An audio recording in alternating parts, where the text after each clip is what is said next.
Hello and welcome to the AppleInsider Podcast. This is your host, Wes Hilliard speaking. I'm joined once again by William Gallagher, and today's sponsor is Clean My Mac by MacPaw. If you're a paid subscriber, you're not going to hear anything about sponsors. You're going to hear about William talking about what do you have for us today? Oh, it's like the olden days when I used to be back in archives and my hands were dirty with things. We got the iPhone launch coming up so soon now that I went back and looked at all of the iPhone launches and, had a nice laugh at how many times they say, this is the best iPhone we've ever made, which, by the way, is almost every single time. Not quite, but almost. And there are such funny moments in it, such famous moments as well. Obviously, we all remember Steve Jobs' details for it, but then later Steve Jobs being a bit ratty with people over there, taking over the Wi-Fi during the presentation. Phil Schiller talking about the courage to change things. There's so many golden moments, and I've picked out about half a dozen or so to just have a good time listening to as we prepare ourselves for the new show. Just one time I want Tim Cook to come out and say, well, guys, we really tried, but we flubbed it up this time, and it's not as good as last year's, but you'll still buy it anyway. Here's the new iPhone. The seriously thing that bothers me is that you know when he says this is the best, that he already knows that next year's is going to be so much better. So it's not like he's lying to us and things. But there's a point about that actually in AppleInsider Plus, a point where they did that kind of thing a bit too publicly, giving away what was next. It brings to mind, we're not quite to that season yet, but I'll say it anyway. It brings to mind the movie Elf with Will Ferrell. Is that what it's called? Yeah. So he's an elf who goes to New York. Long story short, never seen the human world, but he's also human. So he's 7 foot tall. Will Ferrell, dressed as an elf. He walks into a coffee shop, and on the door it says "World's Best Coffee," and he walks in and congratulates everyone. Congratulations, you did it! World's Best Coffee, and that's kind of how it feels every time Apple says they've made the best iPhone. Right. That's sweet, anyway. though. I like that. Yeah. It's a good movie. So I wanted to start off with a little tidbit, but it's been usurped. Breaking news, Apple is bringing back the blood oxygen censored Apple Watch. We thought it would never happen, at least in the United States. I was just thinking that. I haven't put a lot of thought into this one because here in the UK, I'm fine. So, that's good. But I didn't know it was coming back. How's it happening? Yeah, so Apple, I guess, is doing a software trick. I have no idea. They didn't say. All they said was, we're doing software. It's coming back. 18.6.1. And I'm hoping that this means the betas will get this back in the next beta update. But yes, basically, it's very simple. They're going around the patent. But again, how? If the technology itself is how it captures the blood oxygen detection, how is software? Doesn't matter. We're getting it back, and cool. It's if you go to the Vitals app right now in the United States, it has slots for heart rate, wrist temperature, sleep hours, and blood oxygen, and that one's just been blank for a while. So we're gonna have that back. That's nice. It's another metric. It's not the most useful metric on its own, just like wrist temperature isn't the most useful metric, but it can be used to determine other issues, which is nice. It'll be a better indicator for when you're sick or the sleep apnea detection especially. I think it'll help with me on that front because it needs to get better. It needs to get better at detecting motion versus detecting how much oxygen I actually have in my blood. Because right now, the only metrics it really has is the sleep disturbances, meaning, is my heart rate spiking and am I moving at night? Well, that could also be caused by other issues, not necessarily sleep apnea. So I'm hoping that this extra metric will get in there and work things out a little bit. But do you have dogs or anything like that might leap up on the bed in the middle of the night? I have cats, but my door stays shut. Yeah, I don't let my animals in my room. Mm-hmm. Right. Okay. Yeah, they're menaces. They don't know how. If they knew how to lay down, it would be a different story. But if they come into my room, they tear the place apart and sit on my head. So it's yeah, but so cute, I'm sure. Mm-hmm. Yeah. Okay. Easy for me to say. Yeah. So I wanted to get to this. As we recorded last week, a story came in about Apple basically defending its iOS 26 messaging practices. We heard about this before from politicians who were upset that they could no longer basically spam you were individuals. trying to avoid that word, weren't you? Yeah, But yes. it's not considered spam by Apple, to be clear, because they are going through all of the correct avenues to make sure that it is allowed information. They even go through the carriers to say, hey, we are not spam, and the carriers are like, yep, not spam, we're not marking you. So, but to the end user, it is definitely spam because it is unsolicited text about donating to whatever political cause, and they make millions of dollars doing this. It is an incredible operation they have going here. They're very upset about Apple's screen unknown senders, which isn't spam, but it is going to filter your text messages based on if they're in your contacts or if you've texted them before.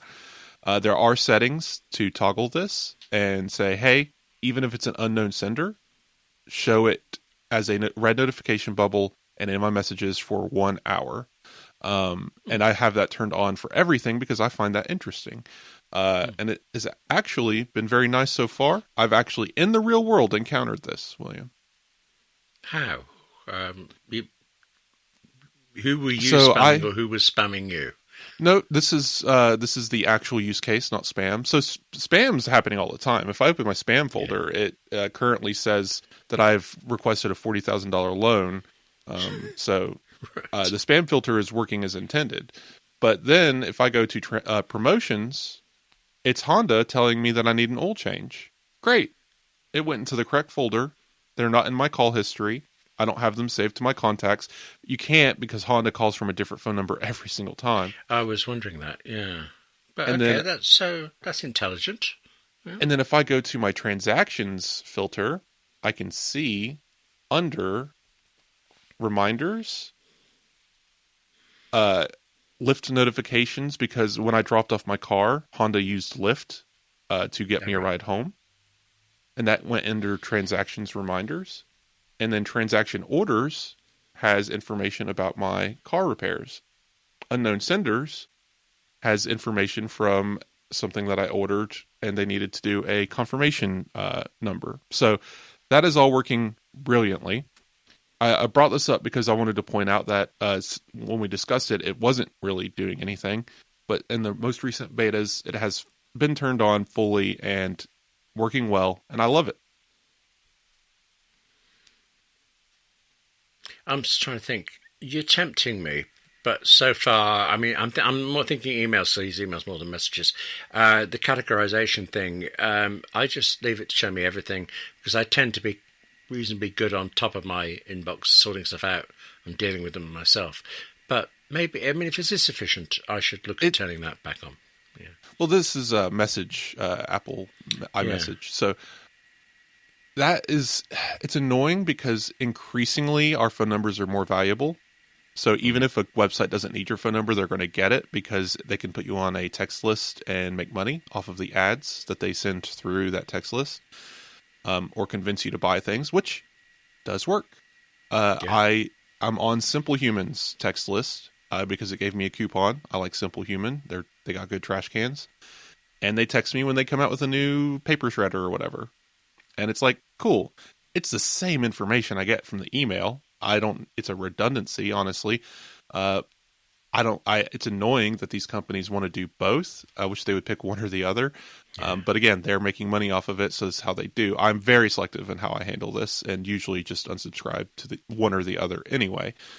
But I'm glad that Messages has a system for this because I think increasingly email is becoming less and less viable. Everything just goes to spam, even if you're real, and nobody's checking their mail. Any person that isn't me, that isn't us listening to this show, that manages their email, has a inbox of 40,000, right? And all right, I'm going to tell you this, and it's just between all of us. My wife currently on her iPhone, the little badge on the email thing, it's 250,000. Yeah. So how useful is mail. Yeah. So yeah, they're turning to text messages, and if that's the case, then at least have a system to manage it. And I'm glad Apple's put that in there. But speaking of mail, Apple does have a system in Apple Mail. We talked about it before. I wanted to bring it up again. Have you used this yet? Have you been bothering with this? Well, I tried it, and then there was nothing wrong with it. I just found I was always hitting the show me the all mail button, so I left it on all mail button. But like I say, you're tempting me back, I think. So I've had a little experiment. I don't know if I said it on the show. I wrote it in the blog a couple weeks ago. So if you want to read a little bit more about it there, I basically stopped deleting my email or moving it to, because I only had two options. I have in my iCloud. I'm handling my work email a little differently, but I'm still using the categories, funny enough. But my private email, I only have three folders on the whole thing, right? Archive, Toggle. I keep up with my Toggle track mail. So anything I get from Toggle automatically actually set up a mail rule, which you can do now on iPadOS, to put anything called Toggle into Toggle. So I don't even have to manage that anymore. Sorry, and then is Toggle time tracking? Time tracking, yeah. Right. That's how I do my invoices. Oh, so and then I have a transactions folder, which was inspired by Apple's transactions section and its sorting.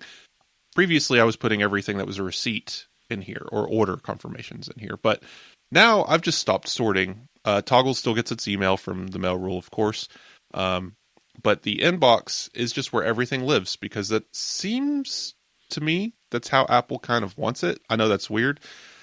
I don't know how tenable this is, but so far it has been interesting. Right now I click on promotions. I haven't checked my mail today, so I can see Papa John's, and if it has two emails waiting for me that are new, and it's stacked inside of this view. And if I open it, I don't get the full email. I get the stacked view of the emails that have come in, and I can click on which one I want to see, or I can mark them as read. And if I go to Grow Fragrance, they have new fall scents, which I just ordered today. They got me, William. I open their email, I see that they've emailed me, but I can also see inside of this email, as if they've replied to these, but they haven't, it's stacked based on sender. Every email they've sent to me since July 30th when I started this. And that doesn't make you incensed. Yeah, all right. I don't see the value of that particularly. It's me either, to be fair. It's interesting. So it has come in handy. So I'm going to continue. So I'm in my updates section. This is where my Apple News goes. This is where USPS has a system where you can get a photo of what mail's coming to you every day. So that's where that goes. My transactions shows, confirmation of your order for your fragrance. And then my primary inbox is empty, which is the inbox 0. What's interesting about the primary inbox, though, is currently I have a reminder showing up there with a shopping cart and a green clock saying, hey, a refund was issued on something that you got sent back, and this is in your transactions view. But we're showing it here in primary because we think this is important. And you can actually swipe over to clear that. The way they've been... So the reason why this has come in handy primarily is especially in the promotion section. I can see it's who is emailing me constantly. There was one person, I forget who it was. I won't name names. But there was one thing that was emailing me 6 times a day. Right. And instead of getting 6 separate emails separated by other emails that would basically trick me and I would just delete them and continue getting them, it would come in this cluster. It's all from the sender, all showing times from today. And I just swipe over and say unsubscribe. And now I never see them again. This triage, it's a triage system in its own right of here's who's in your inbox. And what's nice is because it's grouped by sender and then ordered by most recent of each sender, I can see who's emailing me constantly and see what's information is necessary, all summarized in these little bullet points. And I'm not mad. This is not terrible. And I don't know if this is exactly how Apple intends for it to work, but it does automatically sort to a section called older messages. So when new ones come in, they go to a new clear top point with the blue dot next to them. And I guess once a month, maybe I could go through and just delete all in each inbox and then start over. Or I haven't made a decision on how to handle that section of triage, but right now, just letting them live in this inbox under these filters is fine, because guess what? Transactions, updates, and promotions can have a million emails in them, all sorted. But if I go back to primary, I won't lie. I have one email here telling me to update my level lock to Matter. I keep it here to remind me to do it, but it's not working because I still haven't done it.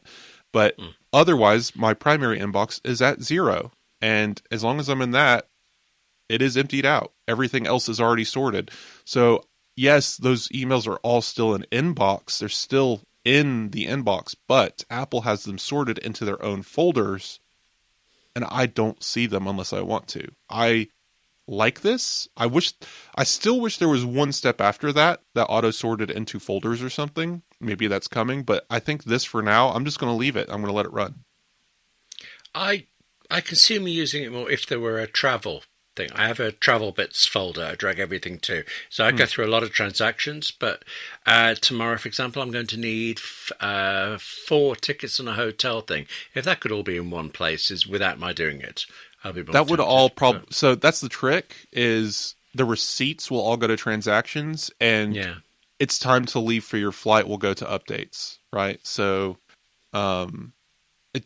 and sometimes it depends on the sender. If United Airlines is sending you your receipt and your updates, it's all going to transactions. And if you, that's the one annoying thing I'll note, and we got to move on because we have 50 things to talk about. Apple, right? They have promotions and receipts. I'm getting their receipts from the App Store, or the iTunes Store. Is that still what it's called? The iTunes Store. I buy movies all the time. And I'll get a receipt saying you bought these movies. And then in the same day, I'll get an email saying back to school sale. Well, I can't have the back to school sale go to updates and the receipt go to transactions because it's the same sender. It can be only one or the other. If it's on automatic, it goes to transactions. If I say, actually put the school email in updates, my receipts will then move to updates because it's following the Apple sender. So even though it's different email addresses, one of them's iTunes receipts, whatever, at Apple, one of them is updates at Apple, whatever. They're different email addresses, but it's the same sender. So that's the only place where this falls over, and it's a very small fall over, but I just let it all go to transactions because I don't really care about Apple's promotion emails that much anyway, and I think it makes more sense in transactions. So. Actually, sorry to say, that just slightly disappoints me there, because that means it's only sorting by sender. There's no actual, say, Apple Intelligence in it reading the contents and sorting it out. Which it's arriving, if it's an auto, it's arriving at where it goes using that analysis, but not for per email. It's sorted by sender. And I think breaking it down by email address is I tried tricking it by making an Apple receipts and an Apple, like making separate contacts. It doesn't matter. The at apple.com is what it's looking at. So early day, this is a new system. I don't even know if it came out this year. It was last year. It went to every OS this year. So it's still relatively new. It's only just now spreading to everything. Mac users are getting it for the first time, I think. So we'll see how it evolves. I think it's really good for it being an early iteration. It's enough that I've left it on. I mean, if it was bad, I wouldn't be using it. So, true. But we do got to move on. If you guys are using this or have any questions about it, please write us. I want to know what your email system is, or if you just gave up on mail. And obviously, be careful what email you send it from, or Wes will never see it. But okay, right. That's the problem. The auto spam filtering on Apple email is very strong, and that's very good and very bad simultaneously. Apple Insider released. We have an excellent render artist. Saad is. I see his last name always trips me up. I want to say Ismail, but that might be wrong. He does our renders, and he came out with some excellent. Yeah, that's how I would say that name anyway. He did some excellent renders for the iPhone Fold with an external display. We hadn't had those yet because we previously assumed Apple wouldn't do that. But again, it's been so many years since our previous renders that things have changed. So we have some good new renders. I like how he has done this. It looks a lot like Samsung's Folds because Samsung Folds look like iPhones. So I think it works out, though, because it still looks like an iPhone. It looks like an iPhone Fold. Go check those out. That is in the show notes. Not much in the way of new rumors. It's still the usual maybe next year, maybe next year. I'm still saying that they'll never release because better technology will replace it before it can actually come out. But hey, they're still talking about it, so why not? The iPhone 17 is back in the news. Briefly wanted to mention, we keep having comments pop up on our forums and other places. What's the price going to be on the iPhone 17? And it looks like we're starting to get there. If Apple's strategy, nobody knows, and this is one of the things that never leaks, but it seems to be consensus, that Apple will not touch the base iPhone, and every other model will increase by $50 or more. But they're going to mask that by increasing the base storage of each Pro iPhone. So what is the current Pro iPhone base storage? Is it 256 or 128? These are the figures I hold in my head every morning. You I think about what it are the constantly. Specs of it? Well, I am. And the time it makes for great breakfast conversations. That for you to riff, it is 128. So Thank you. Apple, I think 256 starting makes sense, especially these days, especially in a Pro phone that you can record 4K ProRes, right? So, yeah, that's fine. If Apple's comes out and says iPhone 17 Pro is $1,149 and it starts at 256, I don't think there'll be that much uproar because literally half of customers don't buy Pro phones. And the half that do are not going to sneeze at $50. So, and are going to need the extra storage. So that makes sense to me. And if Apple does that, that's fine. It'll be global. Concern, this this isn't just the United States. Global price increases. That's the sticking point. If they do it that way, then yes, it'll be global. It's just a couple of years ago. Now, it was one of the few times they kind of stopped the presentation to explicitly talk about the price. And they basically said, look, we've kept, I think it would have been the iPhone 14 range. The prices are all the same as the iPhone 13. And at the time, there had been rumors that there must be increases as well. Mm-hmm. But it was, shall we say, optimistic phrasing from Apple, because what they actually meant was only US and China prices kept the same.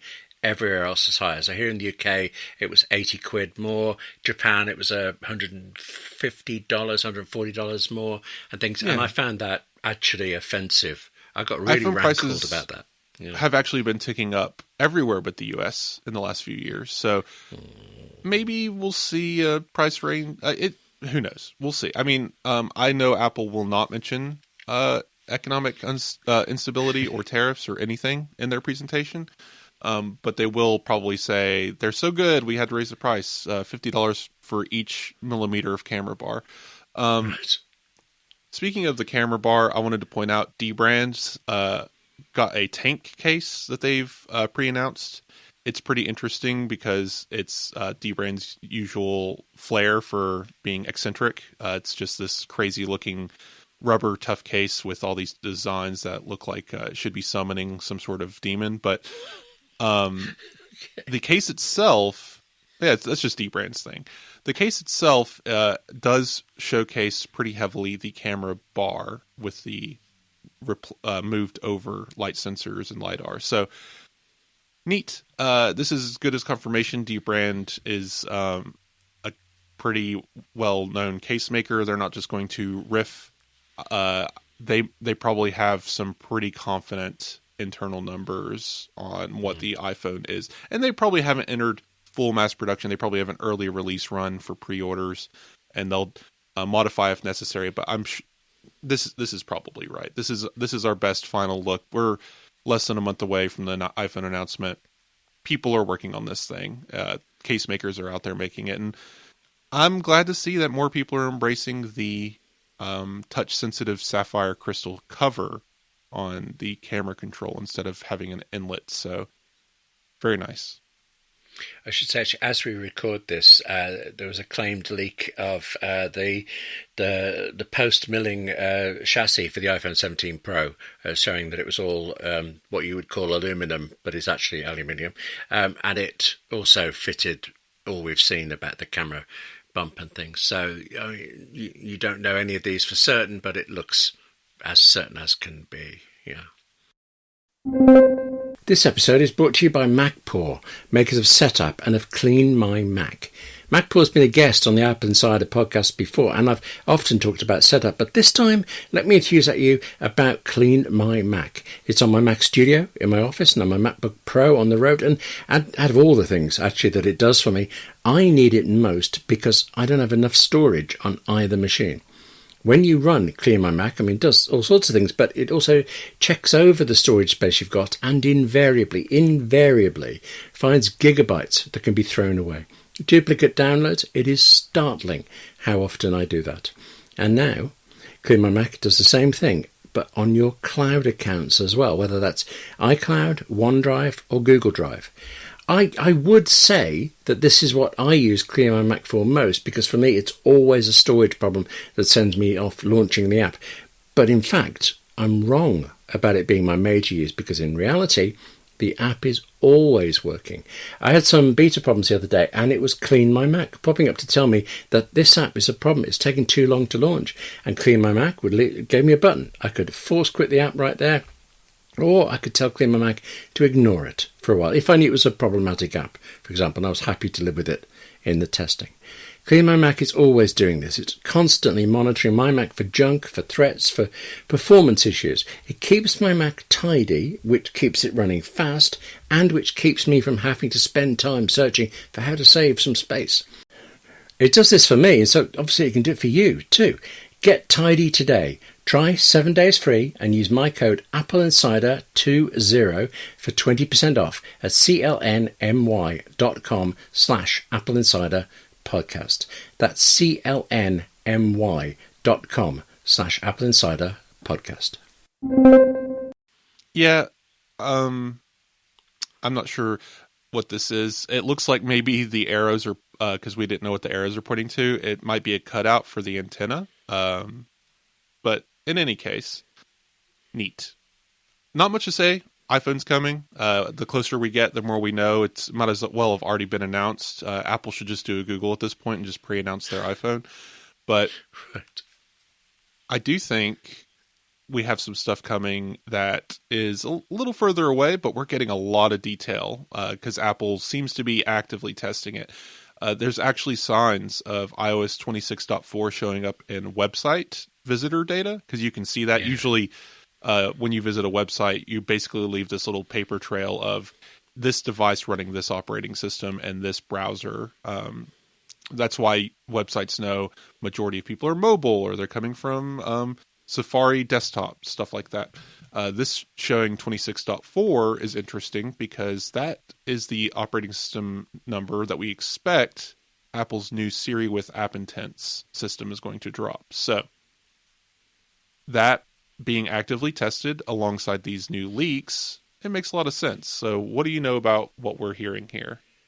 Almost practically close to nothing. I should point out that it sounds, if you don't know, it sounds like these websites are spying on you, but they will actually reconfigure themselves to offer a mobile version instead of a desktop version. I'm sure there's some potential for skullduggery, but it's meant to be there for a purpose. So I understand why the numbers are there, and I therefore believe the numbers. It seemed very early to me, but I'm only going by the 0.4 and the presumption that there'll be a 0.1, 2, and 3 before. I don't know now when, presumably next year, this bit is. April? April. So, okay. Something like that. Yeah, April, May. Point 4 we got this year, pretty much right before WWDC. I think that was a May release, and even then it was a little behind because it was delayed, and then ultimately the AI was removed from it. So, but the thing with the release that close to WWDC, it feels less likely that something big would be in it, because wouldn't you keep it for iOS 27's announcement? Kind of. Well, so Apple has been doing this for the last couple of years where they announce a lot of things, and there's a couple of big tentpole features, and at least one of them is pushed back to point 4. It's a strategy Apple's used, at least it's 2020, I think, to basically say, because, all right, for the longest time, iPhones, iOS would announce at WWDC a list of things. And for whatever reason, Apple would hardcore target, if not September, October, everything that we announced will be released. And they were pretty good at it for a while, because relatively speaking, not the most significant of updates year over year. I mean, the home screen was the same for a decade. So once we got into more and more changes to how the operating system looks and works and operates and how it affects third-party apps, that timeline got longer. And people would breathlessly report Apple behind on iOS updates. Features announced in June, not even released in December. Well, I hate to break it to you now, it's features announced in June, not released in June, right? The next year. Right. It's becoming the norm, and I like this. I prefer this. People don't. I understand why. Because the other option would be don't have WWDC and don't pre-announce features. I don't agree with that, because announcing the next year of features and giving developers a heads up of what's coming, I think, is really important and very useful, not only for developers but for consumers. Totally. And we get a range of updates in September, and then we get a range of updates in October, November, and then usually there's a little pause over the holidays, and then we get another range of updates in February, and then we get the last set of updates by April, May.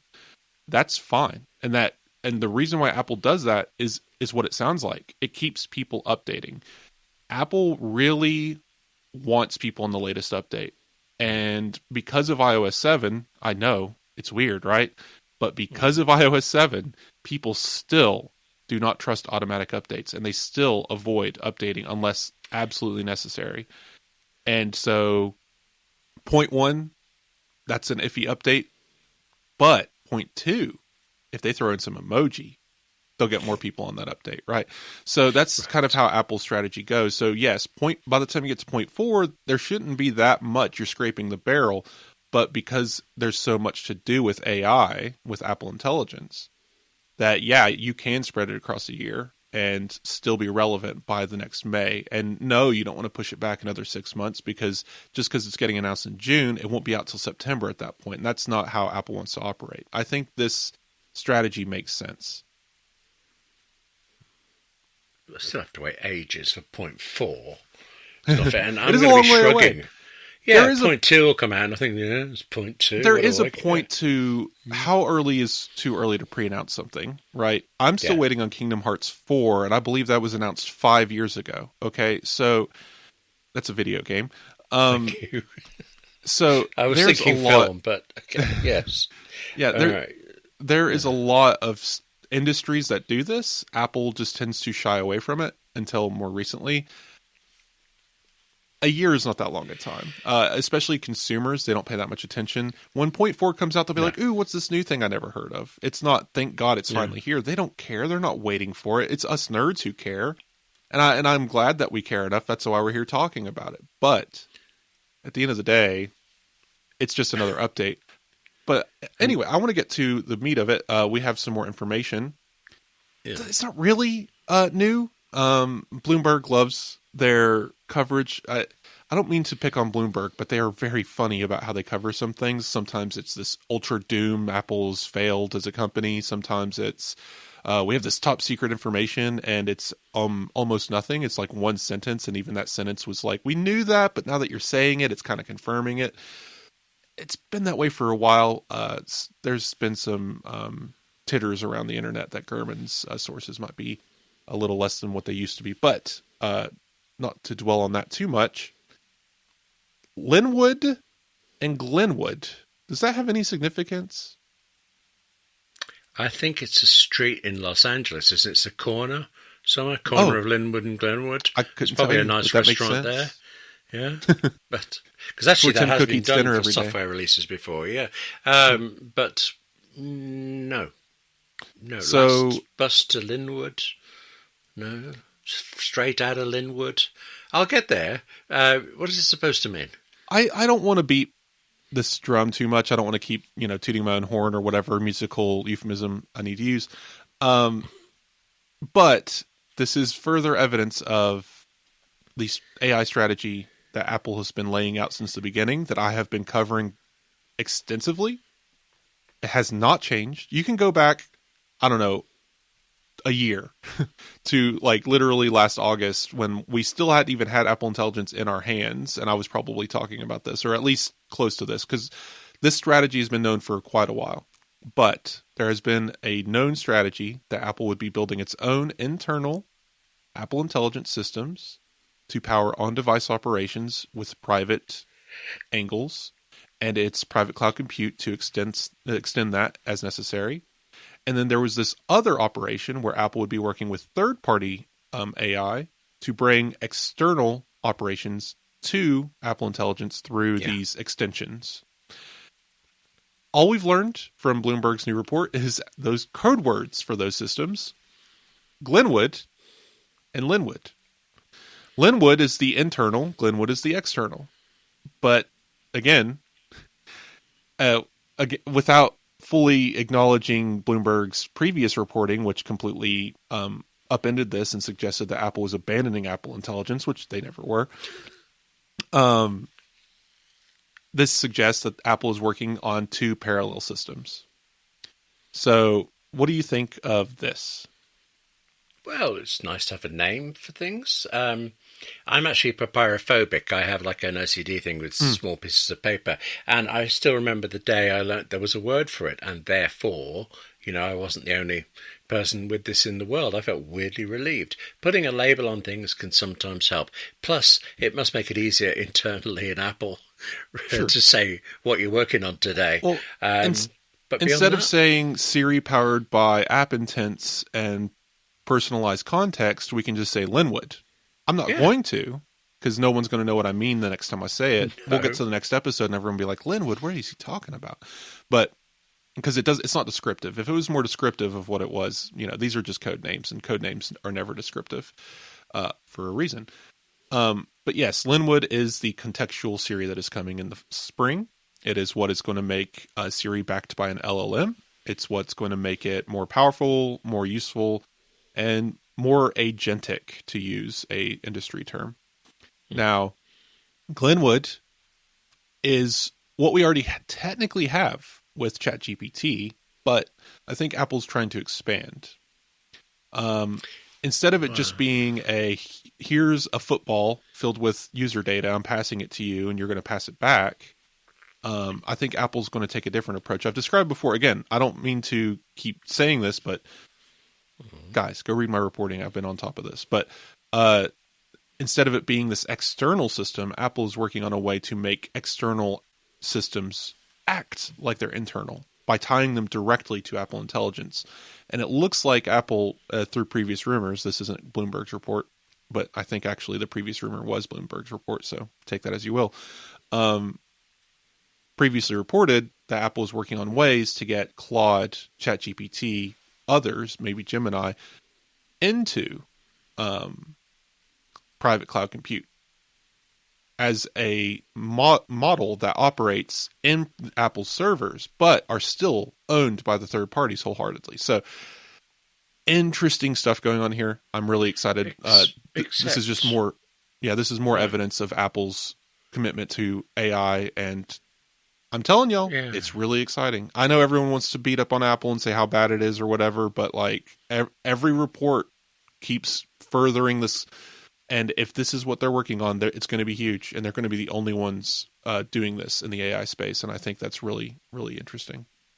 Except if the aim is to not have, say, ChatGPT as an extension, but instead incorporated within the body of private cloud compute, that says to me that the current system of ChatGPT being an extension is insufficient in some way. I think so. I think that's accurate. Well, so there's a part of this. Right now, there's a handshake deal. It's legally binding, so it's not like ChatGPT can just break it, but it is still a concern. But you are sending packets of data to ChatGPT and trusting that they are not absorbing that data and they are not training on it. They say they aren't because that's the deal.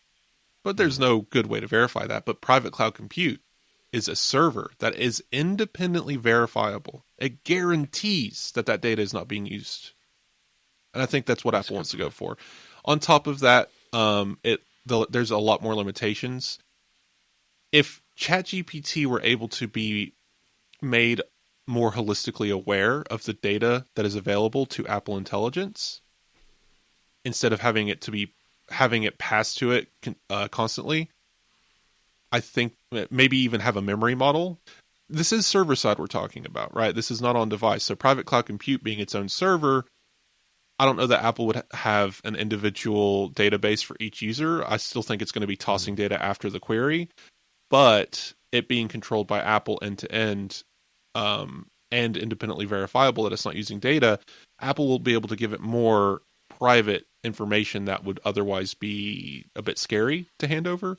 For example, there's been some research. 404 Media has been on top of this. They found out that a lot of people are using ChatGPT with medical information. They're giving them doctor slips, full on conversations about, I have this problem, I'm taking this medication, I'm depressed, or whatever. Full on medical history going into ChatGPT. And then they're using the share button in ChatGPT to share a section of a conversation with a friend or something. The problem is when you do that, it makes that almost pretty much every piece of data that you shared public. And people didn't realize this. And the reason why 404 was able to figure this out is because they were able to use Google search terms. Obviously, it didn't share exactly, and a lot of it's been corrected since, so don't bother trying. They're working on it. But you could basically search ChatGPT memory foot blister or something, and it pop up with someone's personal shared conversation link. So, thank goodness I can't spell papyrophobic then, or I'd be in trouble. Yeah. William's paper phobia is going to be out on the internet. I'm quite shocked about this. Actually. Yeah, no, and this is the dangers of using these systems and not understanding them. But Apple is privacy and security by default. It can't have those problems because that data isn't being stored in a way. It's not being there's just no feasible way for this to happen. And then if you add in private cloud compute and you're able to use ChatGPT that way, then again, there's feasibly no way for that to happen. So that's the hang up here. Getting into Apple's own systems and its own privacy and security on device or in the cloud is huge. Apple would be bringing its expertise in security and privacy to these other systems, and you'd be able to use ChatGPT. I wouldn't say guilty-free, because it still did scrape the internet and everything that it could get its hands on to create itself. But again, we have to move past that eventually.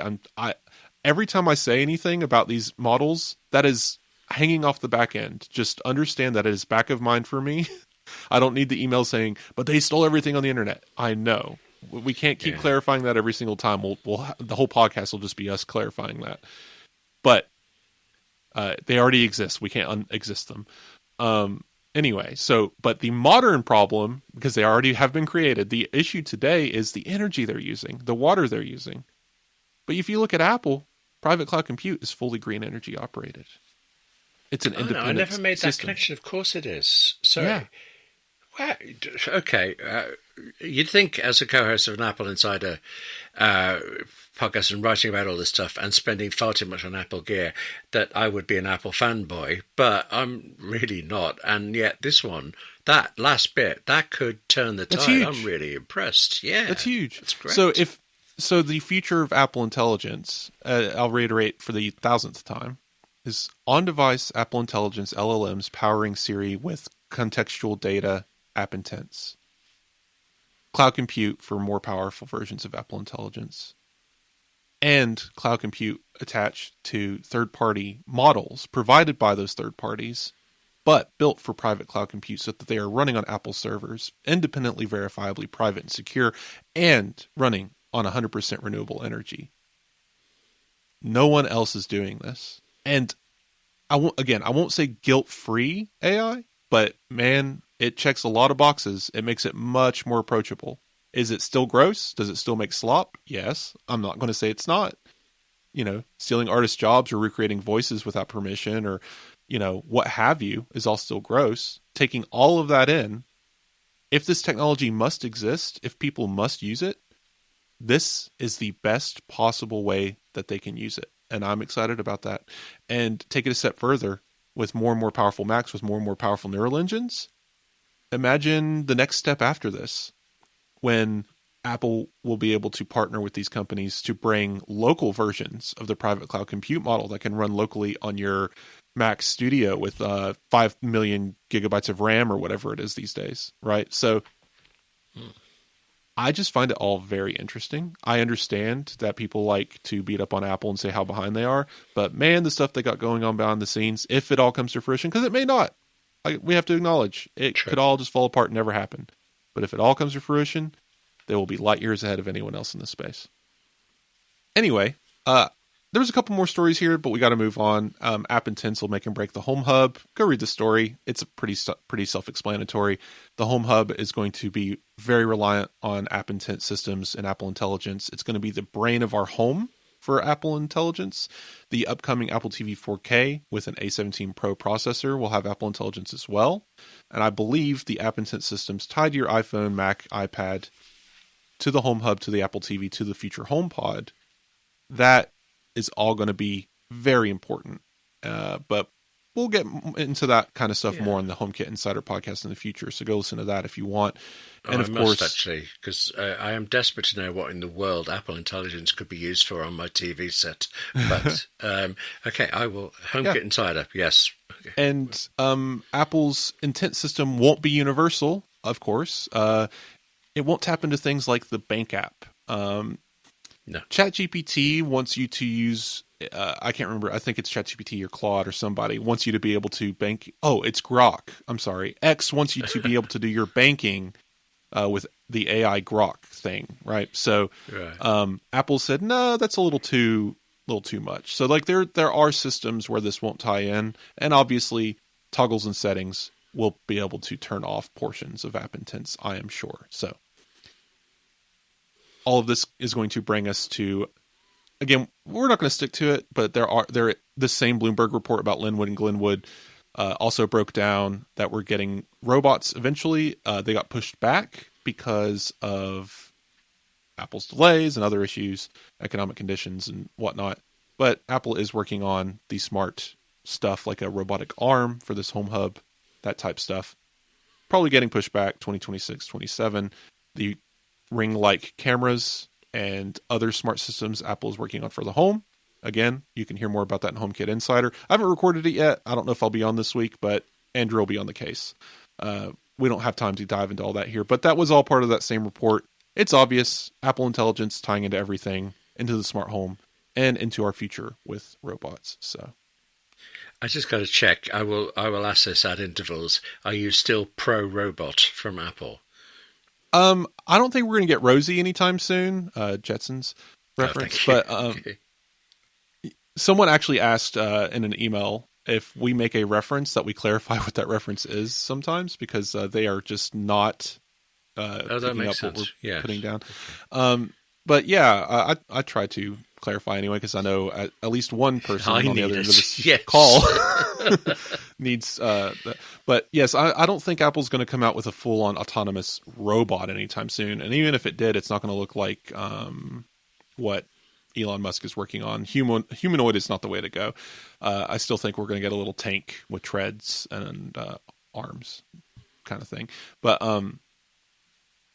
Apple robotics will be a thing, and I think it's going to start with that arm, the little lamp demo. I love the lamp demo. I hope we get more. But I do think we're going to get more shaky, groovy movie technology stuff that's going to sit around your home and react with movement and sound and color and light and stuff like that, and have more personality. And I think Apple's the company to keep an eye on for that, because they don't always do whimsical, but when they do, it usually works out. And I think this is a pretty whimsical idea, and I think Apple will do a good job at it. I'm still not sold. But sorry. Yes, speaking of the future. You are you going to buy a new MacBook Pro anytime soon? You're still in the M1. In fact, yes. The very first 2020 M1 Max I got with 32 gigabytes of RAM, and that seems to be a problem for Apple, because even you, William, are still in the M1 MacBook. They're so good that you haven't upgraded in probably about 4 or 5 years. Yeah, but there's also that it costs so much at the time. Yes. So, that is a part of it. Yeah. And I think people do seem to forget that money exists. But previously, for those who would upgrade regularly, Intel, especially if you needed it, would basically force you to upgrade every couple of years because their chips were awful. But the M series chips, but fair. Yes, no, awful, just dreadful. But the M series chips are so good that I could still recommend a $599 Mac sold at Walmart that has an M1 chip in it. Yeah. Like, easy. If you are 17 years old and you work at McDonald's and you're thinking about going to college and you need a computer to go with you, go get that Walmart MacBook right now, and it will last you another 5 years. Mm-hmm. I don't know how long Apple plans on supporting it with macOS, but it's clear that it's not this release, and it's definitely not next release, but I think we got at least 3 or 4 more releases on the M series chip. It'll be very surprising the day they finally dump it. But, William, would an M6 OLED MacBook Pro with a redesign tempt you at all? No. No. That's 2 years from now. So you're going to have it for another 2 years. The 2027 model would not tempt you at all. Actually, surprisingly, no. I mean, I love MacBooks. I love Macs. I'm very, very pleased with my Mac Studio. And I was shocked how much faster the Mac Studio is than my MacBook Pro. So I'm conscious that there's a difference, but I can't see what it would be that would make me go to it. I don't feel like I have to the way I did going from Intel to it. So, I mean, M1 to M6, yeah, but, not at these prices. I think it's like I was avoiding saying that, but that's where it comes down to. That's fair. It'll be interesting to see when you finally do tip over. But yes, the rumor is M6 will have OLED and a redesign to tempt holdouts. At that point, if you're still an Intel, it's your own problem. But the people who have M series computers, those are the ones that are going to be hard to convince. I've upgraded several times, but mostly because I need it for testing and photography for work and all that. But for the normal person, I would say, M1 is good enough. My fiance, it's not going to do the most heavy computing, but she inherited my M1 iPad Pro. Still going great. Plays Minecraft good anyway. We play Minecraft. It's so fun. But I know that game is more than a decade old and we're still playing it. So also, we had this story about people putting camera guards and keyboard covers on their MacBooks and breaking their display. Yeah. So just wanted to PSA there. I don't think we need long on this one. It's self-explanatory. Don't. You don't need camera guards. You don't need keyboard protectors. It's all good enough. This all started with, I think it was a woman on maybe TikTok saying that she just put a piece of card. It's like not to protect anything, just somewhere to store. I think she needed it when she opened it up. Yeah. I did once open up my PowerBook as it was and find the screen shattered, but not even then did it occur to me to put something in between. I don't know if I've just been lucky or is it more obvious than I think, but I kind of felt for her at the time.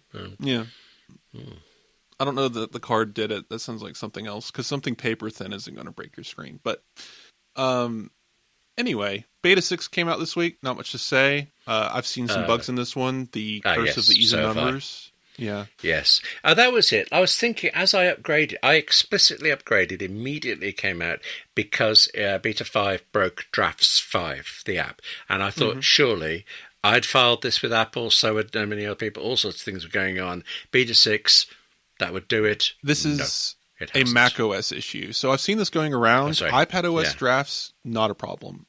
But the text system, which is basically a API attachment that is basically Apple's text edit. So Drafts uses this. It's actually the same systems on iPad OS and iOS. It's just separate, I think, because of how iOS and iPad OS operates. But if you look at the Mac, it's a little different, and it's broken right now. So yes, Drafts is just broken. How you break plain text, I don't know, but it is currently broken. So yeah, that's the life of a beta user. Thankfully, my workflows still work. But when I plugged in my iPad for the first time after Beta 6, my studio display started flashing. So betas, gotta love it. Actually, that's for the last two iPad OS betas. Every now and again, I will open it up out of the Magic Keyboard, and I see the desktop, but I see no icons, no menus, nothing. It just stays there, showing me the wallpaper until I give up, close it, and a few minutes later, try again. Is that a thing you've seen as well? I think so. Like I said, it's just a bunch of small issues. I've had. I've had to force. I've had to force close Safari a couple times because it just everything just goes unclickable. Like I can scroll, I just can't click anything. It's super weird. I don't know. It just beta bugs. It happens. Like I said, the even ones for some reason they're always cursed. But we gotta wrap up here because we do have a hard out today. So Controversy Corner starts here. No need to lead into it too much. It's now. Elon Musk is starting a fight with Apple because he's bored. Long story short, Elon Musk started OpenAI with Sam Altman. I think people forget this. Oh, do you know, I'd forgotten that. Oh, right. Ouch. And okay. Yeah, they had this little breakup, and Musk left and started XAI to directly compete with OpenAI. And has been in screaming matches on Twitter X since multiple times because he just really, really loathes Sam Altman at this point. And when Apple partnered with OpenAI, Elon Musk started sharing misinformation about how Apple was going to start sending everything on your iPhone to OpenAI, which was not true.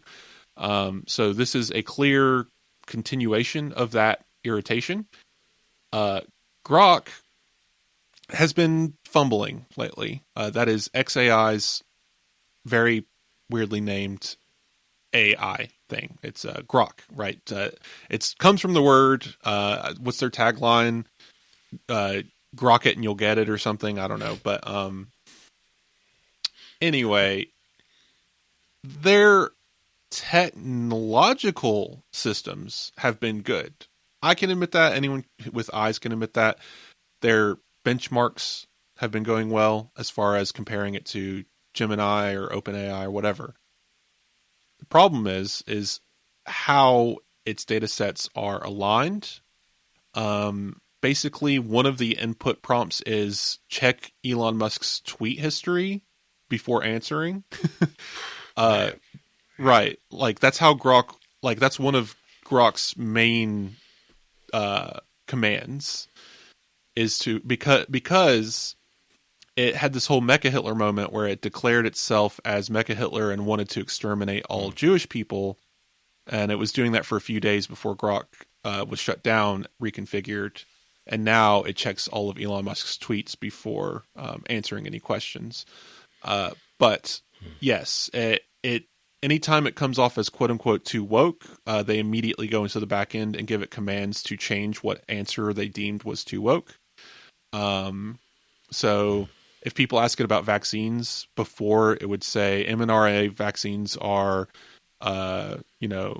Peace Prize winning, point into the future that could eventually cure cancer if the studies are done extensively enough. And now it's like vaccines cause autism or whatever, right? So Grok is an unreliable gateway to the world of information because it is being purposefully contaminated with misinformation and hate speech provided by Elon Musk and his company.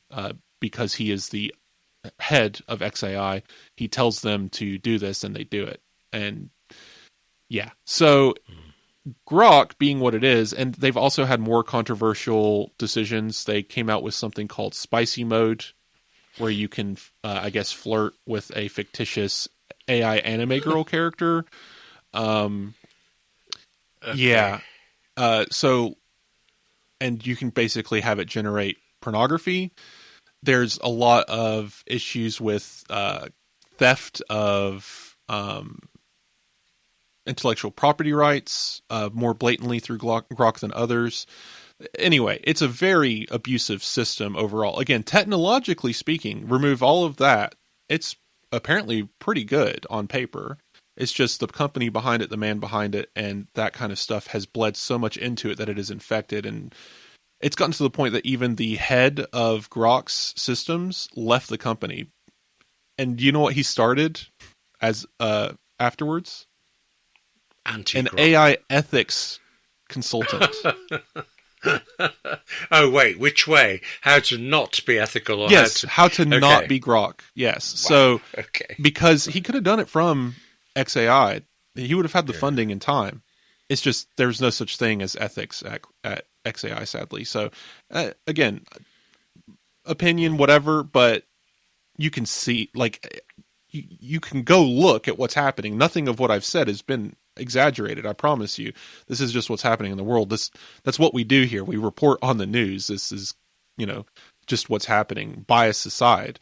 So the reason why I bring all that up is, and I wanted to set up Grok, paint that picture, is because Elon Musk wants to sue Apple via XAI for antitrust. Because Grok has never been number one on the App Store. It's always number 5 or 6 in recent weeks, sometimes lower, but it's never penetrating that top bubble. That's evidenced by the fact that X itself, which you need X and you need the Grok app separately. Usually Grok users are also X users. There's a kind of a platform crossover there. X is not a popular platform, right? Twitter peaked in the 300 to 400 million user range. It's more like 90 million now, right? And evidence shows that 75% of active users are bots. So the number of human users on X is actually pretty small these days. So you have to think, even if you're throwing a few million users at the App Store, which is enough to rank, it is. X is actively usually around number 35 in the rankings. So even as wretched as that place is, it still ranks because they have enough users that agree with those policies that it gets that ranking. Other definition of rank, isn't there? But okay, yes. Yeah, the very British word. So then you have Grok ranking number 6. Why? Because the people who are using it don't necessarily agree with the politics, but it is a free app that generates images and video and text and might be less scrutinizing than ChatGPT. ChatGPT won't let you have explicit conversations with explicit language, but Grok will, right? So there's a reason why Grok is trending outside of its sphere, but it's still not doing enough to make it all the way to number 1. Technically it can, though. But Elon Musk's claim is that Apple is artificially limiting Grok's reach. It is not actively promoting it on the App Store, and it is not allowing it to reach number 1, whatever that means. So whether or not he actually files a lawsuit remains to be seen. No documentation has been filed because that's public. We would have seen it. It hasn't happened. But he has spent the last couple of days yelling over Apple being unfair. And it seems because Apple has a widget on the App Store front page, if you open the app, that says ChatGPT 5.0 is here. And it's a promotional thing. There might have been a backyard deal. You can also pay for App Store ads. Apple also actively promotes a lot of other things. But Elon Musk is like, yeah, but if you go to the news section, X isn't being promoted as a must-have app, but the New York Times is. It must be political bias. It's like, yeah, but X is full of Nazis, right? Like, political bias is one thing, but Apple's response was basically, we just want our users to be safe. Like, part of our decision-making behind how we promote certain apps is safety. They didn't say Grok or X was unsafe, but it was heavily implied that they didn't want to promote those things because of safety. So it's clear that Elon Musk has an axe to grind. We'll see if this actually leads to a lawsuit. The lawsuit would hopefully go nowhere because it's frivolous. Apple has a right to promote whatever it wants on its own app store. So, and the numeric values of the ranking system are not up to Apple. Those are purely numeric. So whatever. Just wanted to bring up that story because it was weird and it's happening. So we got to get out of here. So one last thing, China tariffs delayed 90 days. 90 days is a favorite. That's how long TikTok is delayed. That's how long China is delayed. Everything is delayed by 90 days by President Trump. But that doesn't mean Apple's free and clear. They're still going to end up paying about $1.1 billion in cost of tariffs in this quarter due to tariffs, and the Chinese tariffs are still about 30%. So just putting that out there. That is the end of Controversy Corner. I know, sorry, that was me talking a lot, but William, I don't think had much to say about it other than groan very loudly. Yeah, and sinking all the way through it. But yes, okay, so it's what's happening, so we have to talk about it. Mm-hmm. Yes, so we have like I said, we're already past our heart out, so I will try to wrap up quickly. Happy note, as we always do. It's not so happy, it's just a weird story, though. Apple's got a lawsuit against Apple Cinemas, and Apple Cinemas basically started out in this place that's called like Apple Valley Mall in New England, and they called themselves Apple Cinemas to reflect their birth, I guess, where they were. And yeah, Apple's suing them because they're becoming more of a nationwide chain, and it seems that Apple's claim is that they're opening next to Apple stores everywhere, and it's going to confuse people.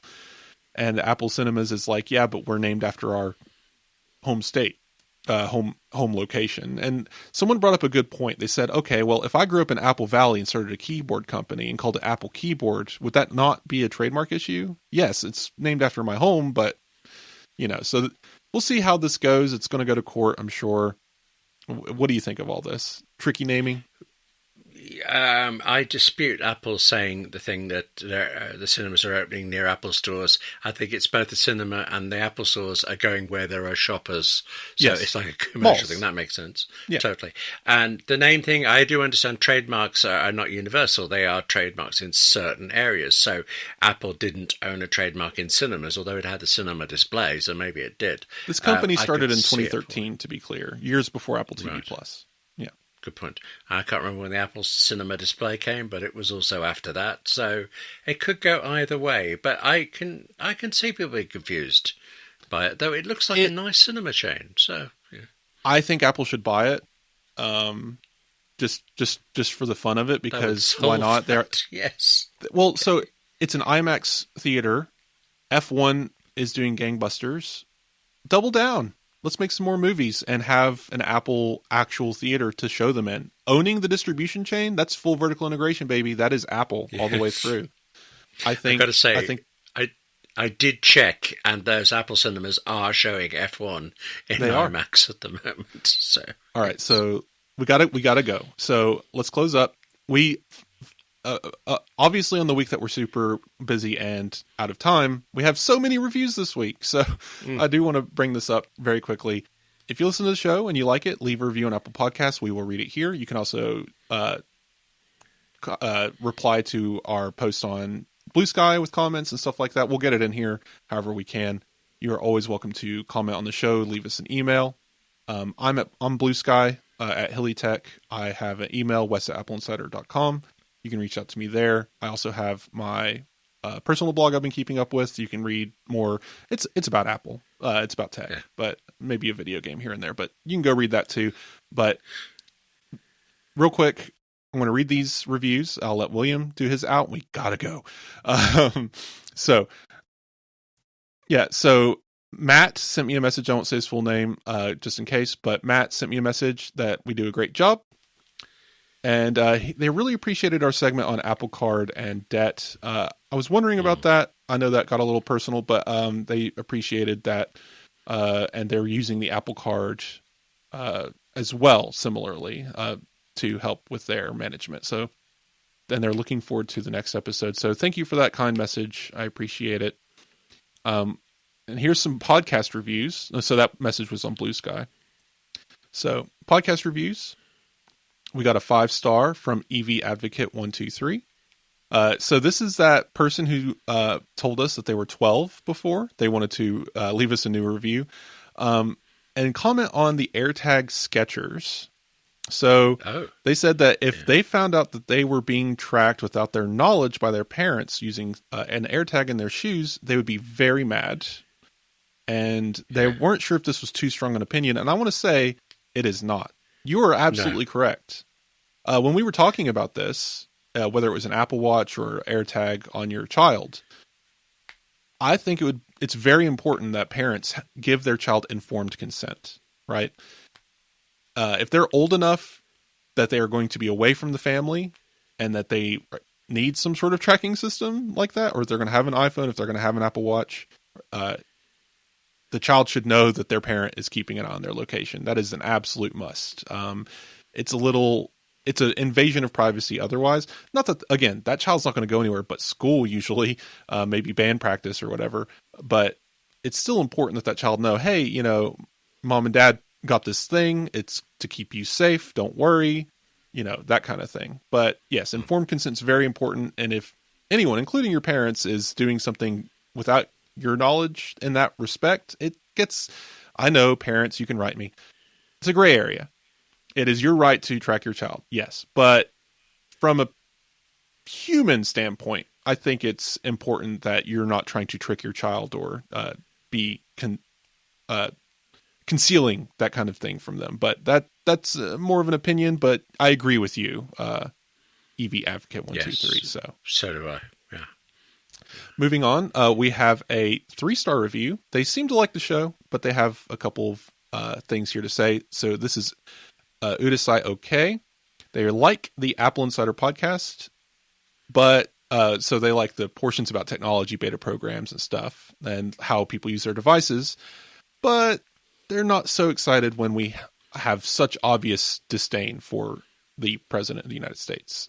Yes, we have Controversy Corner, which isolates that part of the show, but it still comes through in other portions of the show, and they were hoping for unbiased commentary on what's going on in Apple and their products. So I'll say I understand your frustration, and things do get out every now and then, and I try to move things along when they do, but we are human beings. We have opinions, and this show is not meant to be unbiased. I don't think we've ever said that. Even the news, quote unquote, bias is such an interesting thing. It's especially come up in the last decade more and more, and I could talk about this all day. We really got to go. But I want to say this show is us. It's the we're human beings talking about technology and making it digestible for you guys. We want you to hear about the human element, and this is part of it. And we don't want to chase anyone away or alienate listeners. That is not the point. But the people who can't handle it, I will say, probably shouldn't be listeners, because we are actually very limited in the way that we talk about this stuff. And even when our opinion comes through, it's very quick and it's usually not droned on about. We're not sitting here talking for an hour about Donald Trump. So I just want to be clear. I understand your concern, and we do to try to keep that tight and try to keep that in the controversy corner, but we are who we are, and we're not going to take ourselves out of the show, because we are what make the show, in my opinion. So just going to put that out there. One last review. Sorry, go ahead, William. No, I was just agreeing with you. Actually, these things are important and they affect us, and we are, like anybody else, affected, so that will come through. Yeah. So A Hammerstein 91. Weekly listen, 5 stars, long listener since the days of Steven. They love the show, chemistry, It's their first podcast on their weekend playlist. So keep it up. Oh, Appreciate right. great coverage. Thank you for that excellent 5-star review. Thank you. Yes. Please feel free to leave a review on the Apple Podcast app. Get a hold of us where we have shared. William, where can people get a hold of you? Well, normally, at this point, I would say, and actually this is still true, william@appleinsider.com, email is the best for me. But I would like to make a really niche request here. If you are a member of the Writers Guild of Great Britain, so not the Writers Guild of America, but specifically the Great Britain one, please try to contact me through your postal ballot. As there are elections going on at the moment, you'll be receiving election form and ballot in the next few days regarding various roles, including the one I currently have, which is deputy chair of it. I really, really want to continue, but there are plenty of people contesting it at the moment. And as you get the papers, you'll see how good they all are, but vote for me anyway. That would be very nice. Thank you. Okay. Yes, definitely vote for William. Of course, William has his own YouTube show. Yes, I'm on 58 Keys, which is for writers, and a lot of it, originally it was only for writers who use Macs and iPhones and iPads. It's spread a bit. You know what writing's like. But yes, it's doing well for me at the moment, and there's a I think a particularly good one coming up next week about health, which is partly prompted by you, because I started trying food noms after your recommendation. Such a good one. All right, well, that's it for the show. William at AppleInsider.com, by the way, if you want to send him an email. I want to thank our sponsors, Clean My Mac by MacPaw. Well, sponsor. And if you are a paid subscriber, Apple Insider Plus, coming right up. You get the show ad-free. Subscribe in Apple Podcasts or via our Patreon. You get the show ad-free. And this bonus segment this week, William, you're going to be sharing some iPhone history with some clips. Yeah. It's really great. I love it. You always do such a good job. Yes. Got to get you doing an iPad one, because you know the iPad so well. That'd be fun. At some point, we must do that. Yeah. Could do like a dramatic reading. Oh, yes. Yes. Oh, with music. Yes. Oh, right. AppleInsider Plus, the musical, coming soon. Of course. Anyway, thanks again for listening, and stick around for the Apple Insider Plus segment, and we will be back next week.